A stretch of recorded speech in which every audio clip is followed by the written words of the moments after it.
안녕하십니까. 한겨레신문 워싱턴 특파원 김원철 기자입니다. 오늘은 미국 의회에서 지금 논의되고 있는 국방수권법 그리고 국방수권법에 담긴 주한미국 감축 금지 조항과 관련돼서 현재 미국 상하원에서 여러 가지 이야기가 오가고 있는데 그 이야기들을 좀 정리해 보도록 하겠습니다. 예, 미국에는 국방수권법이라는 그 국방부의 정책 그리고 예산을 어떻게 쓸지를 정하는 법을 매년 상하원이 통과를 시킵니다. 그래서 지금 현재 2026년도 회계연도에 적용된 국방 예산 그리고 국방 정책을 어떻게 할 건지에 대한 논의가 상하원에서 활발하게 이루어지고 있는데요. 가장 최근에, 그러니까 지난주에 상원에서 그 국방수권법 안을 상원 군사위에서 통과를 시켰습니다. 그러니까 아직 상원 전체 본회의를 통과한 건 아니고 상원의 상임위 차원에서의 안이 통과됐는데 그 안에 보면은 한국과 관련된 내용이 있는데 주한미군과 전시 작전권에 대해서 변경하지 마라. 더 정확히 얘기하면은 그것을 변경하는데 이 의회가 배정한 예산을 쓰지 마라. 이런 식의 제한 조건이 들어가 있습니다. 다만 이것이 이제 쓰지 마라라는 금지 조항이라기보다는 어떤 조건을 지켜서 해라 이런 조항으로 해석하는 게 맞는데요. 그러니까 그 제시한 조건이 뭐냐면 국방부 장관이 의회에다가 이것이 미국 국가 이익에 어떤 그 큰 해가 안 된다는 것을 증명하고 그리고 그 국방부 장관의 증명이 맞는지 그 합참 의장이나 인도태평양 사령관이나 이런 사람들이 독립적으로 또 검증해서 의회에 보고해라.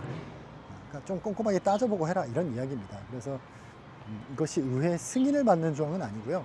그러니까 의회에 제출하기만 하면 됩니다. 그런 거를 이제 문서화해가지고 제출하기만 하면 되는 거고, 그러니까 행정부가 마음대로 할 수는 있는데 그래도 의회에 이런 문서화해가지고 제출하고 조금 한 단계 더 장치를 둔 거 정도로 볼 수 있는 거죠.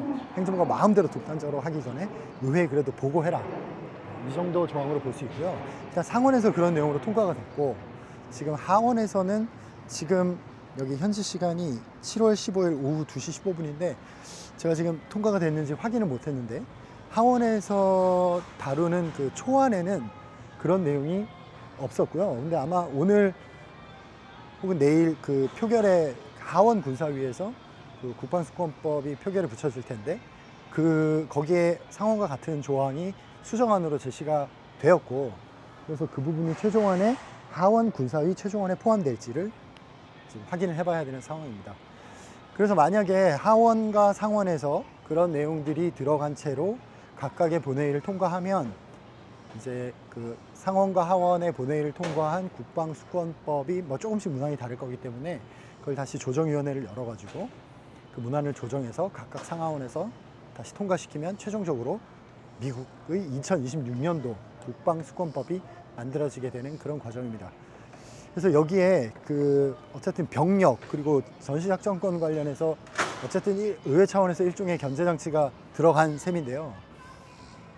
이게 이렇게 들어간 이유는 바이든 행정부 때는 없었습니다. 왜냐하면 바이든 행정부 자체가 주한미군을 어떻게 하겠다는 의지 자체가 드러낸 적이 없기 때문에 없었고 트럼프 1기 때 이런 비슷한 조항이 국방수권법에 있었습니다. 그때 트럼프 대통령이 지금과 비슷하게 주한미군 줄이겠다고 하고 방위비 올리라고 하고 이런 식으로 일종의 동맹, 한미동맹을 좀 흔드는 그런 발언들을 많이 했기 때문에 의회 차원에서 그렇게 하지 말라는 취지로 그런 조항이 2019년, 2020년, 21년 국방수권법에 들어갔었고요.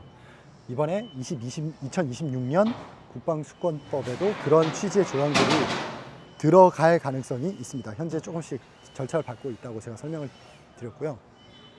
물론 여기에 그런 조항이 들어간다고 해서 트럼프 대통령이 그거를 못한다 이렇게 보기는 좀 어렵습니다. 그렇게 보기는 왜냐하면 군 통수권자이기 때문에 그런 병력 배치나 이런 것들은 대통령 차원에서 충분히 할 수 있다는 해석이 지배적이고요.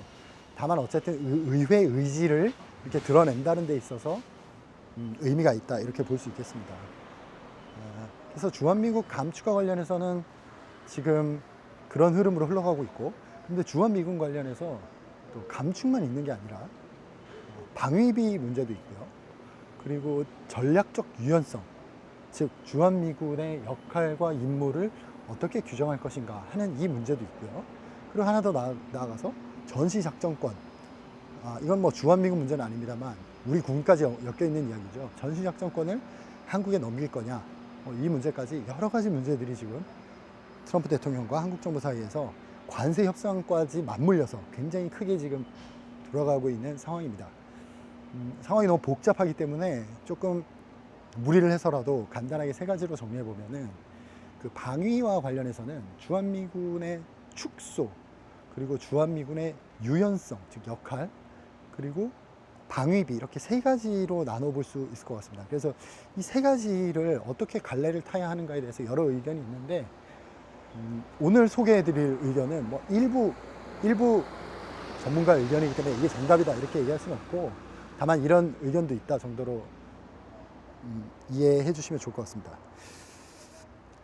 일단 주한미군 축소와 관련해서는 월스트리트 저널에서 몇 달 전에 8,000명을 줄인다라는 보도를 한 적이 있고요. 그리고 최근에 그 피트 헤그세스 국방장관의 바로 직전 수석 고문이었던 자가 국방부를 나와서 이제 민간인 자격으로 보고서를 냈는데, 그 보고서에 10,000명을 줄여야 한다, 주한미군 10,000명을 줄여야 한다, 이렇게 보고서가 나왔습니다. 그러니까 어림잡아서 뭐 8,000에서 10,000명 정도를 미국에서 생각하고 있는 거 아닌가, 이렇게 추정해 볼 수 있고요. 그렇다면 이것이 얼마나 치명적인가에 대해서는 뭐 여러 의견이 있을 것 같은데, 그 CSIS에 있는 빅터 차 교수님이 한 달쯤 전에 발표한 내용을 보면 8,000명 정도 줄이는 것은 한국 한반도의 그 방어 태세에 실질적인 영향은 없다. 실질적인 영향은 없으나 뭐 어떤 약간 상징적인 영향 정도가 있다는 취지로 말씀을 하셨어요. 그러니까 뭐 괜찮다는 거죠. 8,000명 정도 줄이는 거는 실제적으로 그 8,000명이 있고 없고에 따라서 북한의 위협을 막을 수 있고 없고가 갈리는 게 아니다, 그렇게 말씀하셨고, 그리고 방위비 문제는 지금 트럼프 대통령은 방위비 올려달라고 엄청 압박을 하고 있죠. 본인 주장에 따르면 1기 때 자기가 100억 달러를 불렀다가 30억 달러에 합의했는데 그 다음에 들어온 바이든이 그거를 깨버렸다, 이렇게 얘기를 하고 있습니다.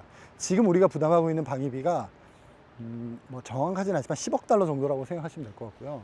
10억 달러보다 조금 많은 것 같은데, 그러니까 10억 달러에서 100억 달러를 요구했다는 건 얼추 9배에서 10배를 올려달라고 했다는 거고, 30억 달러에 합의했다는 거는 얼추 3배 정도 인상에 합의를 했었다는 이야기죠.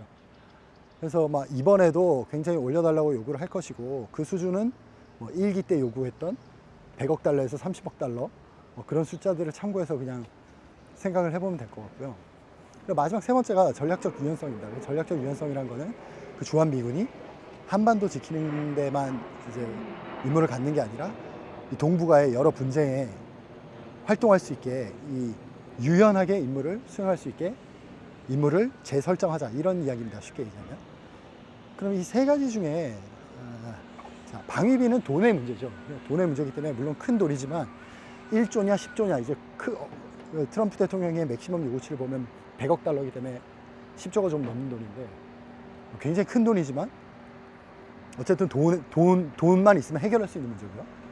그리고 주한미군 감축 문제는 뭐 평가에 따라 다르겠습니다만 8,000에서 10,000명 줄인다고 해서 대한민국의 그 국방 대북 억지력이나 이런 데서 실제적인 타격이 없을 수도 있다, 그렇게 볼 수도 있는 거죠. 그러나 이제 그 전략적 유연성 부분은 이게 주한미군의 역할이 그렇게 바뀌면 우리나라가 원치 않는 동북아 분쟁에 휘말릴 수 있기 때문에 이것은 국가의 굉장히 존재론적인 위협이 될 수 있다. 따라서 이런 이제 시각에 따르면은 방위비 뭐 올려달라면 뭐 최대한 덜 줘야 되겠지만 그래도 줄 수 있고, 주한미군 감축 뭐 최대한 덜 감축하면 좋겠지만 감축해도 되고, 다만 유연성만큼은 절대 받으면 안 된다, 뭐 이런 하나의 주장이 있는 거죠. 그래서 그런 주장에 따르면 차라리 유연성을 막고 나머지는 다 내줘라, 뭐 이렇게 주장하는 분들이 있습니다. 다만 뭐 이 세 가지들이 다 얽히고 설켜 있기 때문에 이렇게 뭐는 되고 뭐는 안 되고 이렇게 딱 쉽게 얘기할 수는 없습니다만, 그냥 전반적으로 개념을 잡기 위해서 한번 이런 설명을 한번 드려봤고요. 지금 현재 주한미군 관련해서 트럼프 대통령 입에서 나온 하나의 이야기는 방위비입니다. 방위비를 더 받아야 된다는 취지로 얼마 전에도 갑자기 얘기를 했고, 그래서 이 트럼프 대통령에게 가장 중요한 것은 사실 뭐 전략적 유연성이든 주한미군 감축이든, 그러니까 다 그 트럼프 대통령에게 중요한 건 돈이거든요. 그러니까 주한미군 감축도 결국 돈의 문제입니다. 비용이 많이 드니까 줄이겠다는 거고, 방위비를 더 달라는 거는 그것도 돈이죠. 전략적 유연성에 대해서는 트럼프 대통령이 얼마나 깊이 이해하고 인지하고 있는지는 잘 모르겠습니다. 잘 모르겠고, 그래서 이제 그런 주장을 하는 쪽에서는 트럼프 대통령은 어차피 돈을 중요하게 생각하기 때문에 주한미군 감축, 방위비 분담금 인상 이런 식으로 돈으로 해결할 수 있는 부분들은 해결을 하고, 다만 이런 개념적인 전략적 유연성을 지키자 이렇게 얘기를 하는 것이죠. 실제 지금 관세 협상하고 이 모든 안보 이슈들이 함께 돌아가고 있는 상황이거든요. 저희 위성락 국가안보실장도 미국에 와서 그런 뉘앙스로 얘기를 했었고요. 그래서 지금 관세와 이런 모든 것들이 얽혀있기 때문에 실제로 어떻게 풀려나갈지는 좀 지켜봐야 할 것 같습니다.